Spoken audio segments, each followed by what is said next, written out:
my name is Tess Keisling, and this is my technology-rich lesson plan. So let's get into it, shall we? So first we're going to talk about our problem. So I interviewed Miss White, who's a teacher at M11 Elementary School, and her main issue was just distraction across the board from her students. And it was distraction while on personal devices, like they were playing games they weren't supposed to be doing, and she had trouble keeping them focused during small groups if she wasn't with them. She had kids who needed help reinforcing certain skills, and they just couldn't get it because the class was too distracting. So that ultimately led her to putting more things on paper and more physical work than online work, and she said it was harder for her grade, less fun for the kids, so she wanted to fix it. So her age group is second graders, so that's 7 to 8 years old. It's about 20 students. She teaches all subjects, but the lesson is going to be English because I'm an English major. The available technology is a smartboard, Chromebook, document camera, and teacher-issued computer. She can utilize all of these in this lesson, including the document camera, and I'll mention that in a minute. So, our lesson introduction. It's an English language arts focus and requires a somewhat developed reading schedule. In this lesson, they'll identify main story elements in a simple short story. I use the Three Little Pigs for my example. You can use anything. Fairy tales are just easy for younger kids, especially kids who maybe aren't great at reading yet. But if you're going to do older kids, like high school, I recommend stories like The Monkey Paw or The Mariner's Tale. So, this lesson fits into section 2.RC.8.RL of the Arkansas Academic Standards. It's designed for second graders to be introduced to literary skills, which include identifying story elements. That's one of the subcategories. The lesson also fits with ISTE's 1.1.D, which is Technology Fundamentals, which is introducing students who are unfamiliar with technology to different technology they may not have used, and allowing for their educator to demonstrate and introduce new forms of technology that they may not be familiar with. So, our technology resources, the first one is split into two pieces because I just liked it too much. It's Quizlet. Blast is our first one, which is a game. Quizlet is both games. And Blast has, it's a pretty literal term. So, you see my little flamingo in the picture in his little spaceship? Well, you're going to blast the asteroids. So, you're given the term at the top. So, our term is naturalism in the American literature sense. And you would blast the term that you think fits or you would blast the definition that you thought fit the term best. So ours would be use nature as a point of contrast to the civilized world. So we would blast that definition, and it would say, congrats, and you would keep going. If you got it wrong, you get it taken off your score at the end. This is better for quicker readers than slower readers because it is timed. That is really the only drawback of that one, or everybody can play it. The other one, though, everybody can play. It's called Block. It's kind of like Blick Block. You have to put your little blocks in a row, and once they make a line, you get points. So once you put your 3 blocks on the grid, it'll prompt you with an open-ended question, and my example question is always, what color is the sky on a clear day? If they say blue, it's right, they get 3 more blocks and another question. If it's wrong and they say like purple or green, then it's just going to prompt them until they get the right answer or it's overridden. So our second resource is Padlet. I loved Padlet when we used it in class, so I think it's a great thing for teachers. I think it really snaps kids' attention, so it's a great introduction video, and it's really easy to use, so I think, putting the videos together, you just have fun time. Our third resource we're going to be using is the smartboard lessons, which obviously we're utilizing that smartboard today. So these lessons are really malleable, they're an easy solution to using the technology that's available.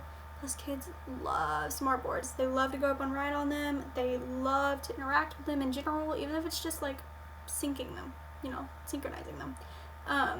It will really ensure that they want to participate. It'll ensure that they're paying attention so they can come up there and participate. I think it's just a great thing overall. So, here's our activity introduction. This lesson will be fairly simple to explain and teach using the technology listed. It may sound familiar to some students if their parents have gone over some of these skills with them, outside of the classroom, but if they haven't, no worries. I don't anticipate this to be difficult for kids who haven't done it before, and for this lesson they could choose any fairy tale, they're just easy for this age group. So, activity 1, we're going to use Padlet, and the video will be used as an introduction to the class. She can use it any way she wants, slight introduction to the story, the elements, or the activity they're going to be doing. I would use it as an introduction to everything.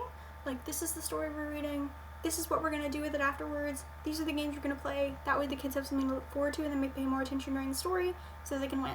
Kids are competitive. We all know it. So while the video plays, I recommend that she passes out the story, any physical work she wants them to do, and if she wants to split them into groups, I think this is probably a good time so that, you know, they can listen to the video, but they're also maybe looking at the story, maybe looking at the questions they're going to have to answer, stuff like that. Our second activity includes the smartboard. So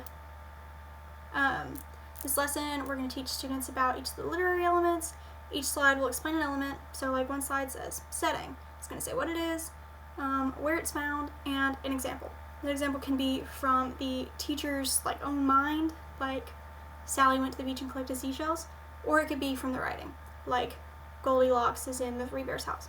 So then she can have the kids come up and say, like, what is the setting in this sentence? Like, Sally went to the beach and collected seashells. They would underline they would underline beach and write setting, and that would be correct. So once almost every student's answered, maybe, or once she thinks they have a firm grip on it, or everybody's nodding, then she can move on to the third part, which is the games, which will always be their favorite. So the third application, it's Quizlet. This does require her to make flashcards, but that's not difficult. I would include setting, climax, foreshadowing, hyperbole, flashback, imagery, irony, mood, repetition, satire, personification, tone, and symbolism. It sounds like a lot, but it's really not.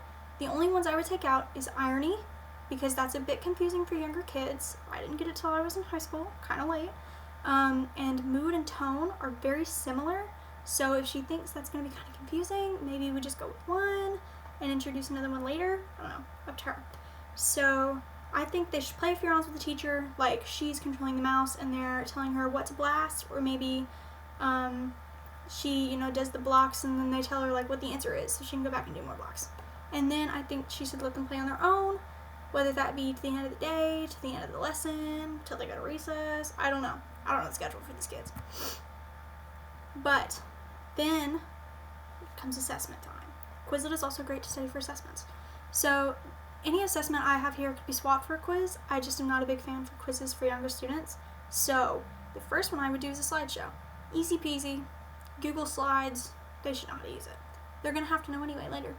So I would do a slide about the literary element that they chose, why they chose it, what the element is, what does it do, why is it important to the overall story, what does it add, and an example from either the story we read in class, or if they're given homework, maybe an example from the story from the homework.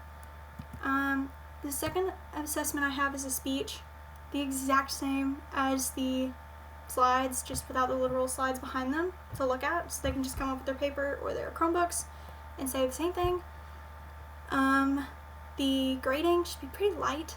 It's really just meant to tackle challenging areas for these kids, so getting up in front of people and speaking, or understanding the material, doing the work on their own and not with mom and dad doing it over their shoulder. So as long as she feels that those things have been done, then I think it's fine, and they did well.